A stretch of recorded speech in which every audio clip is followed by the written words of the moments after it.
नमस्कार। आप देख रहे हैं संतोष पाठक ऑफिशियल। मैं हूं आपके साथ शिव कुमार। मेरे साथ हैं संतोष पाठक जी। स्वागत और अभिनंदन। बहुत बहुत धन्यवाद शिव जी, और तमाम दर्शकों को भी नमस्कार। और एक बड़ी पुरानी कहावत है शिव जी कि दिया बुझने से पहले बहुत फड़फड़ाता है। और जब वो फड़फड़ाता है तो अगर किसी को पता ना हो, यानी पता ना हो, दिए के बारे में जानता ना हो, तो थोड़ा सा डर जाता है कि अचानक ये दिए को हो क्या गया है। ऐसा ही इस देश में हो रहा है। तो एक बड़ी कहानी लेकर हम हाजिर हुए हैं दर्शकों के सामने, और हमेशा की तरह शुरुआत जो है अपने शानदार अंदाज में आप कीजिए, फिर हम दर्शकों को कुछ ऐसी बातों से रूबरू कराएंगे जो आमतौर पर उनको किसी और प्लेटफॉर्म पर देखने को सुनने को मिलती नहीं है। दरअसल प्रधानमंत्री ने कल मेरठ में भाषण दिया और उसके बाद देश में भूचाल आ गया।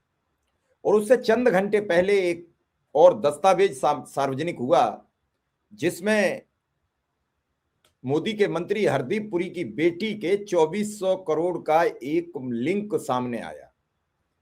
वो 30 लोग कौन हैं जिन्होंने 2400 करोड़ रुपया हरदीप पुरी की बेटी को दिया? क्या प्रधानमंत्री जी वो सूची सार्वजनिक करवाएंगे? बार बार ये सवाल उठ रहे हैं एपिस्टीन फाइल पर, बार बार सवाल उठ रहे हैं नरवणे की किताब पर, बार बार सवाल उठ रहे हैं यूजीसी पर, बार बार सवाल उठ रहे हैं शंकराचार्य पर, और प्रधानमंत्री जी खामोश हैं। वो कांग्रेस के नग्नता पर, नंगेपन पर बिगड़ गए हैं। आप उनकी शैली देखिए। इस बार वो पूरे जोशो खरोश में, मतलब एक तरीके से भड़के हुए थे। कहते नहीं, वो बड़े गुस्से में थे। इस सब प्रकरण से इस देश के जनमानस को क्या मिलेगा? प्रधानमंत्री जी को कल कांग्रेस को अगर टक्कर देनी थी तो कांग्रेस को बताना था कि 12 वर्ष में हमने इतने लोगों को रोजगार दे दिया। कांग्रेस को टक्कर देनी थी तो बताना था कि डॉलर हमने कंट्रोल कर लिया और अब रुपया हमने, जो तुमने 60 रुपया पे छोड़ा था, हम 70 पे ले जाके रोक दिया। अगर टक्कर ही देनी थी तो कहना था कि आप 350 का सिलेंडर छोड़ के गए थे, हमने 240 का कर दिया। टक्कर ही देनी थी तो कहते 60 रुपया डीजल छोड़ के गए थे, अब हम 45 रुपया इस देश में बिकवा रहे हैं। टक्कर ही देनी थी तो कहना था कि आपके टाइम में कड़ुआ तेल 70-80 रुपया किलो बिक रहा है, आज भी आम आदमी 100 रुपया किलो या 90 रुपया किलो खरीद रहा है।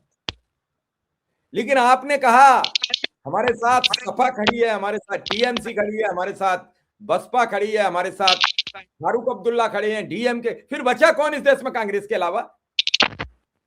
आप इतना अपने को कमजोर और असहाय कल बता रहे थे।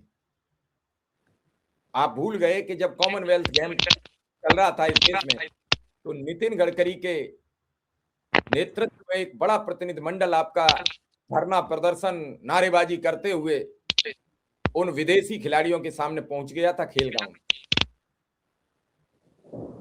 आप अपनी आदि पुरानी बातें नहीं करते हो। लेकिन यह सवाल यह है कि ना तो रक्षा मंत्री पता लग रहे हैं, ना गृह मंत्री पता लग रहे हैं, वाणिज्य मंत्री गोयल साहब तो एक दिन के बाद नजर ही नहीं आ रहे हैं, और हरदीप पुरी तो लोगों ने कई दिनों से देखे नहीं।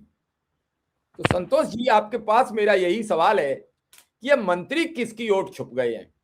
प्रधानमंत्री तो कांग्रेस की ओट ले लेते हैं जब फंसते हैं, अब राहुल की ओट नहीं लेते हैं। जब से राहुल उग्र हो गए हैं तब से वो कांग्रेस की आड़ लेने लगे। देखिए शिव जी, कुछ साल पहले तक मोदी साहब हो या पूरी की पूरी भारतीय जनता पार्टी हो, ये साहेबजादा और पता नहीं किन किन शब्दों का इस्तेमाल करते हैं, राहुल बाबा और पता नहीं क्या क्या कहा करते थे। बीजेपी के कई नेता तो बाकायदा पप्पू के शब्द का इस्तेमाल करते थे। अब राहुल गांधी ने इनकी इतनी हालत तो खराब कर दी है कि अब राहुल गांधी का नाम इनको सम्मान से लेना पड़ रहा है, पूरी की पूरी भारतीय जनता पार्टी। अब उसमें नरेंद्र मोदी एक कार्यक्रम में जाते हैं। अब वो कहते हैं कि एक ही दिल है, कितनी बार जीतोगे। अब जरा मैं दिल्ली के लोगों को बता दूं कि भैया, नई दिल्ली से कनॉट प्लेस तक एक बार आप मेट्रो का उद्घाटन करें तो एक बार झंडी दिखाएंगे। कनॉट प्लेस से चांदनी चौक तक बनाएंगे तो दूसरी बार झंडी दिखा दीजिए। चांदनी चौक से कश्मीरी गेट तक बना दीजिए तो तीसरी बार झंडी दिखा दीजिए। कश्मीरी गेट से कहीं और बना दीजिए तो चौथी बार झंडी एक ही दिल कितनी बार मोदी जी जीतेंगे। अरे एक परियोजना आपने कर दी, फेज वाइज उसको पूरा करना है, उसी परियोजना पे दो चार स्टेशन बनते हैं, आप उसका तुरंत उद्घाटन करने पहुंच जाते हैं, पब्लिक का करोड़ों रुपया खर्च होता है, वो अलग बात है। लेकिन बाद में पता लगा कि नहीं, वो उद्घाटन करने और मेट्रो में घूमने के लिए नहीं गए थे वो नमो भारत। वो तो दिक्कत है, अपने दिल की भड़ास निकालने गए थे, क्योंकि संसद भवन जा नहीं पा रहे डर के मारे। और वो भी किसके डर के मारे? महिला सांसदों के डर के मारे। मतलब उन्होंने, देश के प्रधानमंत्री ने देश की आधी आबादी यानी महिला शक्ति का एक अपमान कर दिया। वो तो चलिए अब इतनी है, वो 33% वाला लागू किया था, इन्होंने पास करवाया संसद से। अभी तक 33% वाला लागू नहीं किया। पता नहीं वो 33% महिलाओं को आरक्षण मिल जाएगा, वो जब संसद में आ जाएंगे तब मोदी जी कहाँ भागते हुए नजर आएंगे, क्योंकि वो तो 2047 तक रहना चाहते हैं। तो वो बात तो दूसरी है, लेकिन दो तीन चीजें समझिए बड़े आराम से। हरदीप सिंह पुरी की बेटी या उनके परिवार का मामला हम थोड़ा सा अलग रख देते हैं, परिवार के ऊपर नहीं जाते हैं, लेकिन मंत्री के ऊपर तो जाना पड़ेगा। भाई उनमें ऐसी बहुत सारी क्वालिटी है जिनको मोदी जी ने परखा, जांचा, लेकर आए। वो लुटियन जोन में जो तोड़फोड़ और नई दिल्ली जो बनाई जा रही है, उनका मंत्री पहले बनाया, फिर पेट्रोलियम अमेरिका के दौरे पर जाते हैं। शायद मुझे लगता है 2021 की बात है, और वहां से अमेरिका के दौरे से वापस आते हैं तो फिर हरदीप पुरी साहब को पेट्रोलियम मंत्री बना देते हैं। फिर हमें याद आता है कि कुछ महीने पहले हरदीप सिंह पुरी इकलौते दुनिया के पेट्रोलियम मिनिस्टर में से थे जो ट्वीट करके ये बता रहे थे कि हम अमेरिका से जो है वो तेल खरीदेंगे। ये तमाम चीजें निकलकर सामने आ गई। जिस तरह से हरदीप पुरी सफाई देने के लिए सामने आए, जिस तरह से पीयूष गोयल इंटरव्यू देते हुए नजर आए, ऐसा लग ही नहीं रहा था कि ये देश के प्रधानमंत्री नरेंद्र मोदी को बचाने की कोशिश कर रहे हैं, क्योंकि उनका हर अगला लाइन मोदी साहब के चेहरे से नकाब हटाना नहीं कहते सिर्फ जी, उसको खींचना कहते, खींचता हुआ नजर आ रहा था। मोदी को समझ आ रहा था कि अरे ये मेरे दोनों रन बांकुड़े जाते हैं, जितना बचाने की कोशिश करते हैं उतना फंसाते हुए नजर आते हैं। बाकी बड़े बड़े दिग्गज मंत्री गायब है। राजनाथ सिंह बिल्कुल कोने में खड़े हैं। जिस दिन से उन्होंने राहुल को उकसा दिया कि किताब छपी है या नहीं छपी है बताइए, उस दिन के बाद से राजनाथ सिंह शांत पड़े हुए हैं। अमित शाह कभी कभी निकलकर मोदी साहब को बचाने के लिए आ जाते हैं, लेकिन अब अमित शाह को भी लग रहा है कि भैया मामला जो है वो रायता बहुत ज्यादा फैल गया है। इसी भारतीय जनता पार्टी में दर्शकों को याद दिला दूं, और खासतौर से भाजपाइयों को, एक समय ऐसा आया था जब नरेंद्र मोदी पर गुजरात में एंट्री पर प्रतिबंध लगा दिया था, ये कहते हुए कि गुजरात में पार्टी में वो अनुशासनहीनता को फैला रहे। आज मोदी साहब को अपने ही दोनों मंत्रियों यानी कॉमर्स मिनिस्टर पीयूष गोयल और अपने मंत्री भाई साहब पूरी एपस्टीन फाइल वाले हरदीप सिंह पुरी पर रोक लगाना पड़ेगा। अब देखिए, इतना मामला निकलकर सामने आया, पुरी साहब का कोई जवाब नहीं आया। अमेरिका के सुप्रीम कोर्ट ने एक फैसला सुनाया, डोनाल्ड ट्रंप के फैसले को टैरिफ वाले को गैरकानूनी बता दिया।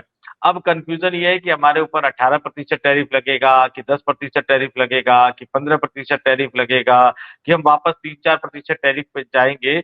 ये हमारी देश की सरकार को कम से कम इस देश की जनता के सामने बातों को स्पष्ट तौर पर रखना चाहिए। लेकिन इस बार पीयूष गोयल बोलने नहीं आए थे जिस दिन फैसला आया था सुप्रीम कोर्ट का। देर रात आपने भी स्टोरी करी, मैंने भी स्टोरी करी, हम लोगों ने अपने अपने प्लेटफॉर्म पे चीजें बताई। अगले दिन इंतजार करते रहे, वाणिज्य मंत्रालय का आया कि हम अध्ययन कर रहे हैं। कितने दिन हो गए शिव जी? इतने दिन अगर आपको अध्ययन करने में लगता है तो माफ कीजिएगा, कॉमर्स मिनिस्टर से लेके और जो कॉमर्स सेक्रेटरी होंगे, एडिशनल सेक्रेटरी होंगे, ज्वाइंट सेक्रेटरी होंगे, अलग अलग विंग के डायरेक्टर होंगे, उन सबको परमानेंट छुट्टी देकर घर बिठा देना चाहिए कि अगर इस देश के सुप्रीम कोर्ट के फैसले का, जिसका असर भारत के करोड़ों लोगों पर पड़ना है, उसका अध्ययन करने में आपको इतना समय लग रहा है, इतने दिन लग रहे हैं, तो फिर इन सबको परमानेंट छुट्टी देकर घर बिठा देना चाहिए। हालत बाद में पता लगता है कि नहीं, ऐसा नहीं है, इन दोनों पर बोलने पर रोक लगा दी गई। अब नरेंद्र मोदी को लगता है कि मुझे खुद सामने आकर अपनी बात रखनी चाहिए, लेकिन नरेंद्र मोदी ने जो भाषण दिया शिव जी, मेरठ की धरती ऐतिहासिक धरती है, मंगल पांडे की धरती है, आजादी के आंदोलन की शुरुआत हुई थी मेरठ की उस धरती से। मेरठ को आप इग्नोर नहीं कर सकते। उस धरती पर जाकर, और वहां से सांसद भी उनके नए वाले जो है वो घर घर में एक जमाने में भगवान राम के रूप में पूजे जाते थे, तमाम लोग जानते हैं अरुण गोविल साहब को, वो सांसद है वहां से। वहां जाकर आपको क्या लगता है ये कांग्रेस पर हमला बोलते हुए नजर आए? नहीं। बल्कि मैं सही बात बताऊं तो ये अपनी ही पार्टी के अंदर अपने ही नेताओं से चिढ़े बैठे हुए थे कि पता नहीं क्या क्या बोलते हुए नजर आए, पता नहीं क्या क्या बोलते हुए नजर आ रहे थे। भाई नंगेपन की बात की इन्होंने कि कांग्रेस वालों से पूछता हूं कि देश तो जानता है कि आप पहले से ही नंगे हैं, फिर कपड़े उतारने की जरूरत क्यों पड़ी? इस देश में एक शख्स हुआ था जिसका नाम मोहनदास करमचंद गांधी था, जिसको इस देश की जनता ने महात्मा गांधी बनाया। कितने कपड़े पहनते थे वो अपने जश्न पर? उसी कपड़ों में वो इंग्लैंड चले गए थे गोलमेज सम्मेलन में भाग लेने के लिए। हिल गया था ब्रिटेन का प्रधानमंत्री उस समय, हिला दिया था हमने उन सबको। आज आप इस तरह से आलोचना कर रहे हैं। फिर वो कह रहे हैं कि भैया कांग्रेस के नेताओं ने जो कुछ किया वो दिखाता है कि देश की सबसे पुरानी पार्टी वैचारिक रूप से कितनी दिवालिया और दरिद्र हो गई है। आपको ये बताना चाहिए कि भारतीय जनता पार्टी के कितने सांसद और कितने विधायक कांग्रेसी बैकग्राउंड के, बल्कि आपके प्रधानमंत्री पद के उम्मीदवार भी कांग्रेसी बैकग्राउंड से एक तरह से हो गए।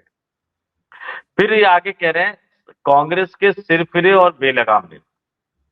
फिर ये महिला सांसदों की बात कर रहे हैं कि महिला सांसद आगे बढ़ी, सीट कब्जा। अब महिला सांसद वहां पे, मैं दर्शकों से कहूंगा कि वीडियो फुटेज जाके देख ले, कोई प्रधानमंत्री की कुर्सी पर बैठना नहीं चाहता है, कोई नहीं बैठना चाहता।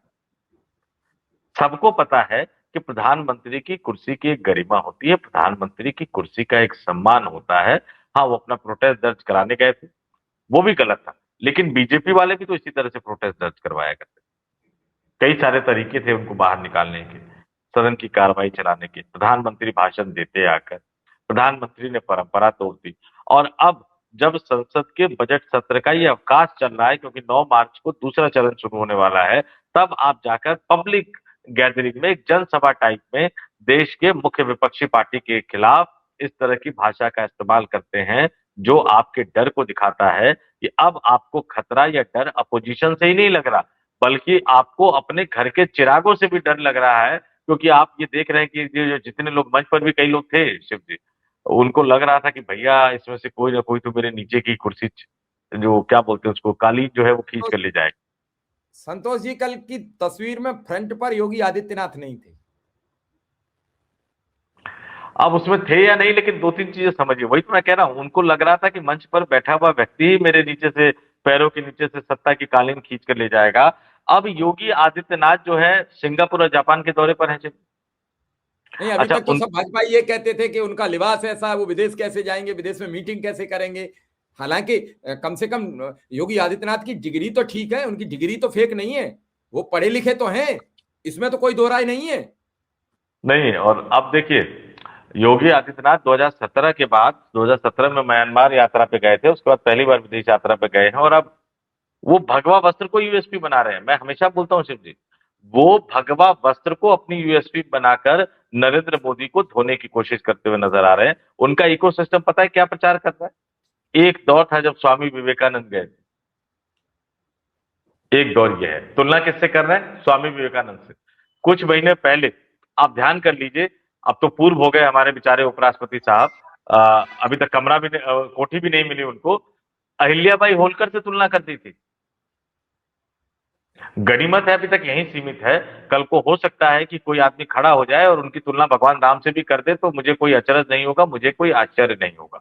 और उसके बाद जिस तरह से विदेशी दौरे पर जाते थे नरेंद्र मोदी, तो मोदी मोदी के नारे लगते थे, उसी तरह से योगी योगी के नारे लग रहे हैं। तो ये जो प्रधानमंत्री का बयान है, ये प्रधानमंत्री की अपनी बेचैनी को बताता हुआ नजर आ रहा है। और हरदीप सिंह पुरी पर और पीयूष गोयल पर रोक तो लगा दी है बोलने पे, लेकिन कब तक चुप रहेंगे? अच्छा, ये दोनों चुप हो गए तो कोई और बोल देगा।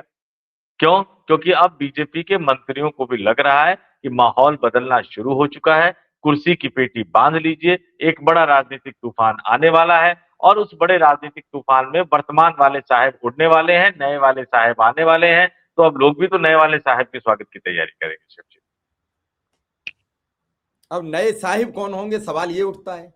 नए साहब कहां से आएंगे, कौन होंगे, कैसे होंगे, कौन कौन सी रणनीति पर गेम होगा। लेकिन अब एक चीज तो दिख रही है कि साहब के झोला उठाने का वक्त आ गया है, और वो धीरे धीरे झोला पैक करने पर लग भी गए हैं। और ऐसे में रोज एक नई खबर हो जाती है। अब आज शंकराचार्य का मसला आगे बढ़ गया है, 30 एयरक्राफ्ट रोक दिए गए हैं, सेना ने अंडरग्राउंड कर दिए कि ये उड़ेंगे नहीं।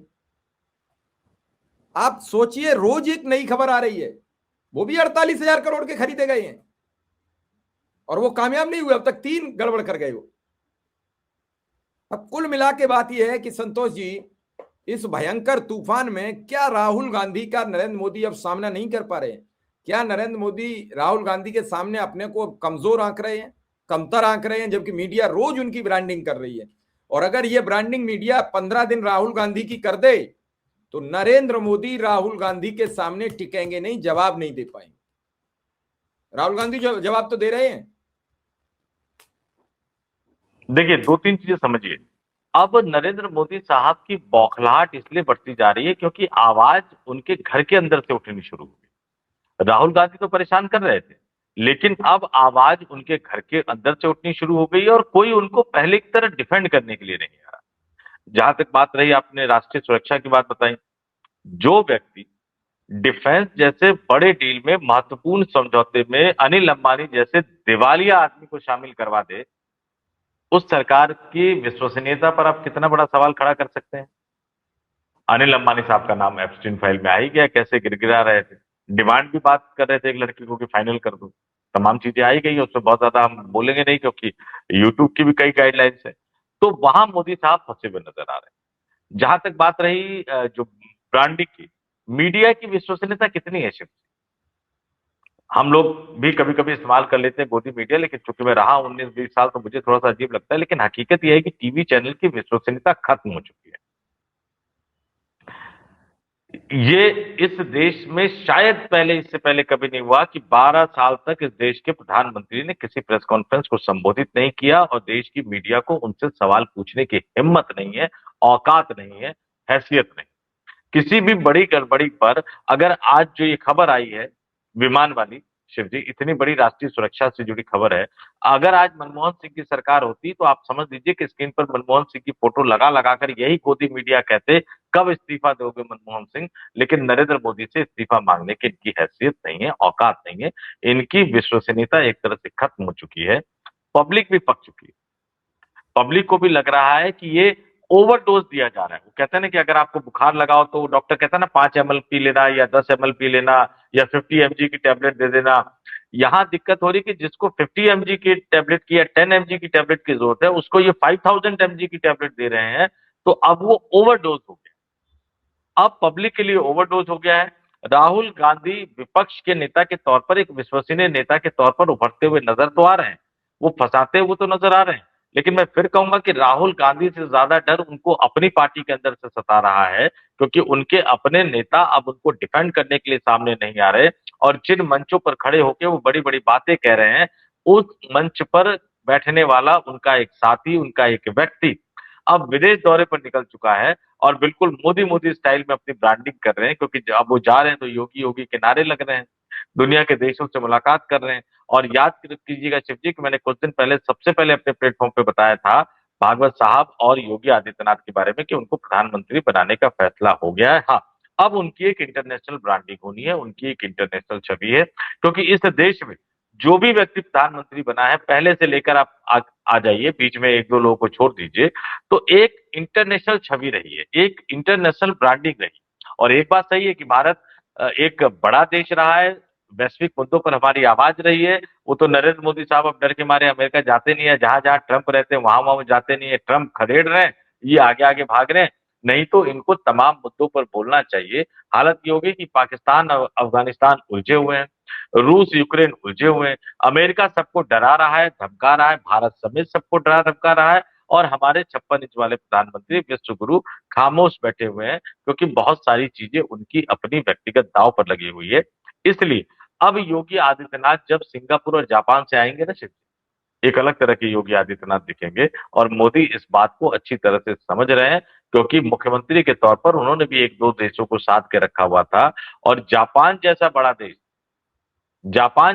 देश अगर योगी आदित्यनाथ साथ लेते हैं तो फिर मोदी साहब बहुत ज्यादा दिन तक उस कुर्सी पर बैठे हुए नजर आएंगे नहीं। नहीं संतोष जी, कुर्सी पर नजर आए ना आए, लेकिन स्थितियां बड़ी विकराल होती चली जा रही हैं। हालांकि मोदी जादूगर है, कल वो एक जादूगर की तरह ही भाषण दे रहे थे कि बोल जमूड़ा अब तू क्या करेगा, बोल जमूड़ा तू क्या करेगा, बोल जमूड़ा, लेकिन जमूड़ा ही चित्त हो गया चारों खाने, जमूड़ा उठा ही नहीं। इस समय स्थितियां बड़ी विकराल हैं, देश कई सवालों से घिरा हुआ है। ट्रंप का नित नया फरमान, पहले 18%, फिर सुप्रीम कोर्ट की रोक, फिर 10%, फिर 15%, अभी तय ही नहीं है कितने प्रतिशत होगा। उन्होंने वाणिज्य मंत्री को रोक दिया, विदेश मंत्री को रोक दिया, पेट्रोलियम मंत्री को रोक दिया, कहा तुम सब पीछे हटो। इस चर्चा के बावजूद अभी भी वो घुसपैठिया हिंदू मुसलमान से निकल नहीं पा रहे हैं। इस फोबियो से बीजेपी अभी भी नहीं निकल पाई है।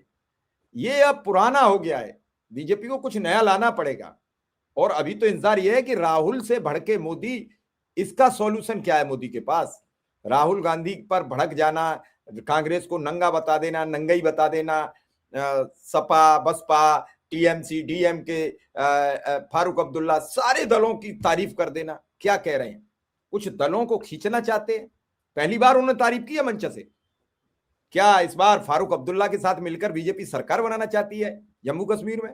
क्या टीएमसी से दब गई है, जो टीएमसी के साथ अब गलबैया करके एनडीए में शामिल कराना चाहती है? क्या डीएमके और कांग्रेस की गठबंधन को तोड़कर डीएमके को लाना चाहती है, या हेमंत सोरेन को लाना चाहती है? क्या है तैयारी? ये बातें अभी समझने की जरूरत है और इसे जनता को देखिए, समझना चाहिए। बड़ा अच्छा जवाब तो प्रियंका गांधी देती है प्रधानमंत्री मोदी को कि तेरे नाम और मेरे नाम, उस तरह का उन्होंने एक जवाब दिया। दर्शकों से कहूंगा वायरल है, बड़ा वीडियो जाकर देखे। और दूसरी बात, प्रधानमंत्री नरेंद्र मोदी इस देश के इतिहास के इकलौते ऐसे प्रधानमंत्री है जो अपने को दी जाने वाली गालियों की लिस्ट, प्रेस रिलीज निकालते हैं, जो उस समय के राष्ट्रीय अध्यक्ष होते हैं जेपी नड्डा के द्वारा निकलवाते हैं।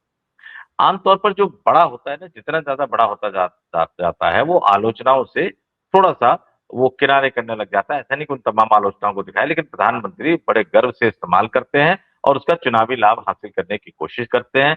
बहुत सारे लोग कहते हैं कि जो अपोजिशन में जो नेता इस तरह के बयान या बाइट देते हैं, वो बीजेपी के इशारे पर या बीजेपी के कहने पर ही इस तरह का बयान देते हैं। मणिशंकर अय्यर का हश्र हम देख रहे हैं।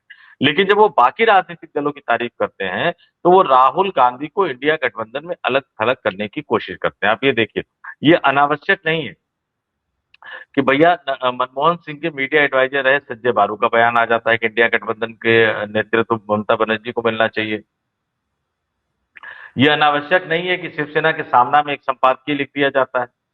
ये एक बानगी है कि राहुल गांधी को इंडिया गठबंधन का नेतृत्व, अभी हमने जो संसद के बजट सत्र के पहले चरण में देखा, राहुल गांधी जब बोल रहे थे उनको बोलने नहीं दिया गया। बाद में स्पीकर के चेयर से अखिलेश यादव का नाम ना जाने कितनी बार बुलाया गया, लेकिन हर बार उन्होंने कहा कि पहले लोकसभा में नेता विपक्ष को बोलने दीजिए।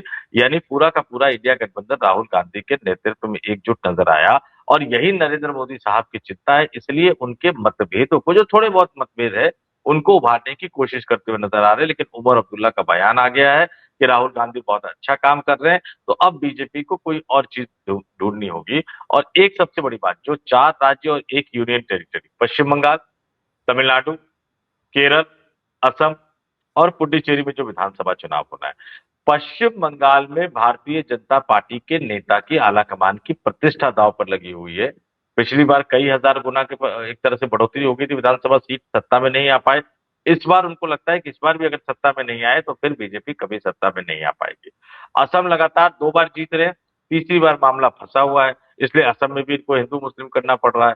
तमिलनाडु में बीजेपी का कोई लेना देना है नहीं, क्योंकि वहां एआईएडीएमके कह चुकी है कि गठबंधन तो चलो हम बीजेपी के साथ कर लेंगे, लेकिन सत्ता में हिस्सेदारी नहीं करेंगे। केरल में बीजेपी का कोई जनाधार बचा नहीं है।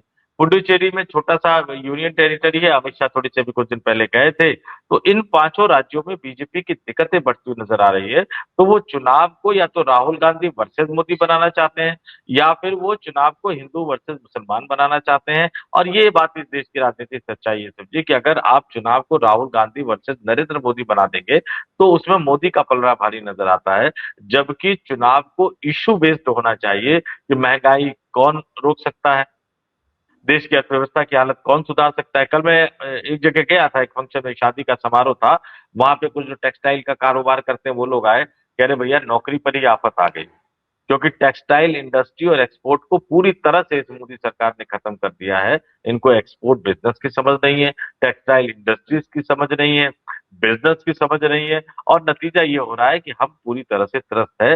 जबकि टेक्सटाइल इंडस्ट्रीज देश के सबसे ज्यादा रोजगार देने वाले सेक्टर में से मानी जाती है। चलिए, अब रोजगार तो क्या, रोजगार पर तो बातचीत करना ही बेमानी है इस सरकार में। देखते हैं कि मोदी इस चक्रव्यूह से कैसे निकलेंगे, इसकी हमें प्रतीक्षा रहेगी। दर्शक भी बताएं, क्या वास्तविक मोदी कांग्रेस के चक्रव्यूह में फंस गए हैं, और इस चक्रव्यूह से निकलने के लिए क्या वो फड़फड़ा रहे हैं या यत्न कर रहे हैं? हमें कमेंट में जरूर बताएं।